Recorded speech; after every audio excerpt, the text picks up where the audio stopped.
Hi, today we'll be talking about sampling distributions. First, what is a sampling distribution? The sampling distribution of a statistic is a distribution of values taken by a statistic in all possible samples of the same size from the same population. For example, if we took every one of the possible samples of size n from a population, calculated the sample statistic for each, and graphed all of these values, we'd have a sampling distribution. Next, there are three different kinds of distributions. First, the population distribution gives the values of the variable for all individuals in the population. For example, the average height of all individuals in America. Second, the distribution of sample data shows the values of the variable for all the individuals in the sample. An example of this is the computed values of mean, standard deviation, proportion, etc. of the 1,000 individuals selected in the sample to compute the average height of all individuals in America. Lastly, the sampling distribution shows the statistic values from all the possible samples of the same size from the population. An example of this, drawing a sample of 1,000 individuals and calculating a sample statistic, like the mean, then repeating the process indefinitely and calculating the sample mean for each sample of 1,000 individuals. Plotting all the means together will give the sampling distribution of the mean. Next is the 10% condition. When taking simple random samples of size small n from a population size big N, make sure that small n is less than 1/10 of big N. This is because we want the population to seem infinite in effect, and drawing to the point of 10% of the population would ensure the standard error of each additional draw is small enough so that the samples are independent. Exceeding 10% would lead to non-independent results. Next is the large count condition. The purpose of this is to determine whether the sample size is large enough compared to the population. This determines normality of the sampling distribution.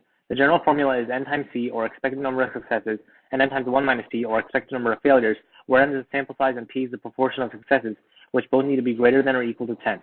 As you can see in the image to the right, the probability of getting an orange is 0.5 and the number of candies drawn per sample is 20. Therefore, the large count condition is met because both the expected successes and failures are 10. If you take a look at the sampling distribution, you can see that it follows an approximately normal distribution. Next is the central limit theorem. It says that as the sample size gets larger, the sample means tend to follow a normal probability distribution and cluster around the true population mean. This holds true regardless of the distribution from which the sample is drawn. Usually, as a rule of thumb, if a sample is larger than 30, we state that it is appropriate to calculate probabilities. As you can see in the image below, even with a non-normal population distribution, as the sample size increases, the sampling distribution looks more and more like a normal shape. Next, let's talk about normal distributions.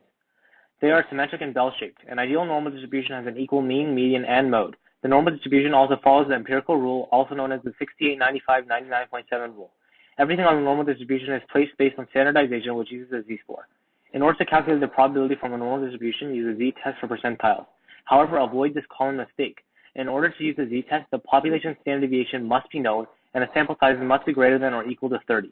If these conditions are not met, make sure you don't use a z-test. Here's a screenshot showing how to use your normal CDF function on your calculator.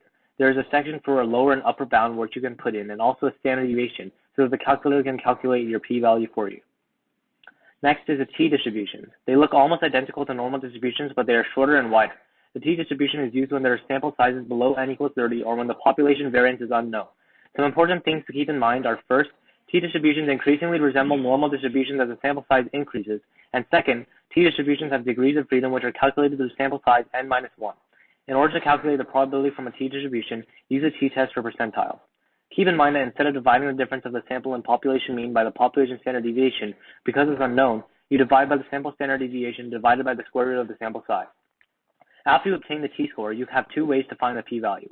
First, you can either use the t-distribution table to find the p-value, or second, use your calculator's function tcdf, where you can enter the t-score and degrees of freedom and set the upper and lower bound to a large number.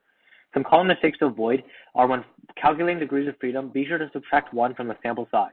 In addition, when using the table to calculate the p-value, be sure to always round down if there is no entry for your exact p-value to give a more conservative answer. Here's another screenshot showing how to use your tcdf function on your calculator, where you enter your lower and upper bound and also the degrees of freedom. Lastly, here's some practice free response questions that you can look over, which pertain to the topics that we cover in this video. You can look over them to practice these concepts. Enjoy. Thanks.